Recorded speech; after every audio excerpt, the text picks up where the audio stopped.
Коми в лидерах среди субъектов России по цифровой трансформации. Почти вся республика, 750 тысяч жителей, активно пользуются мобильным интернетом. У нас первое место в Северо-Западном федеральном округе по количеству безналичных оплат и второе по числу зарегистрированных на портале госуслуг. Испытание этого года, переход на дистанционное обучение и удаленную работу, IT-отрасль выдержала успешно. Это и увеличение нагрузки на сети на 2/3 и оперативное создание системы цифровых пропусков для работающих граждан по поручению главы Республики Коми. Затем система была доработана для учета приезжих вахтовиков, что помогло контролировать соблюдение мер по обсервации. Создать условия для трансформации отраслей через цифровые проекты и упростить взаимодействие государства и граждан – такую задачу на будущее ставит Министерство цифрового развития, связи и массовых коммуникаций Коми. Те проекты, над которыми сегодня работает глава республики и правительство республики, неразрывно связаны с цифрой. Буквально сегодня прошла встреча нашего главы и министра цифрового развития Российской Федерации, где обсуждались такие глобальные вопросы, как резервирование сетей связи наших северных территорий, развитие медицинских цифровых сервисов, это и телемедицина, предиктивная медицина с телекоммуникационной поддержкой, удаленный мониторинг здоровья, поддержка и развитие наших туристических мест телекоммуникационными сервисами. Поэтому работы предстоит много, особенно межведомственной работы.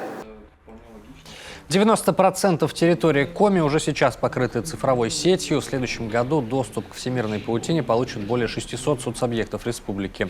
Для обеспечения жителей услугами связи на территории Коми реализуются 3 федеральные программы. По одной из них в 123 населенных пунктах продолжается установка точек доступа Wi-Fi.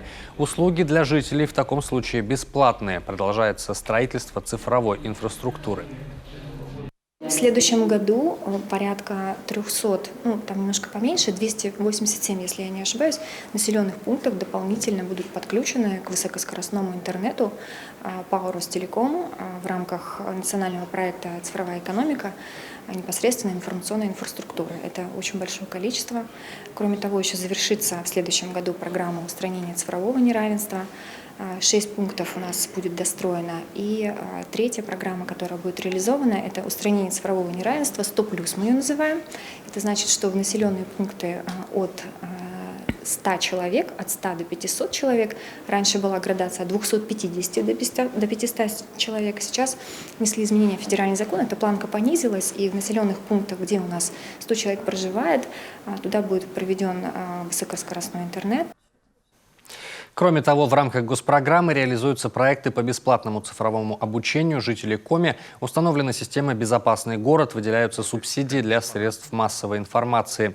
В этом году поддержка местных СМИ увеличена на 80 миллионов рублей. 13 изданий выиграли гранты на освещение социально значимых тем.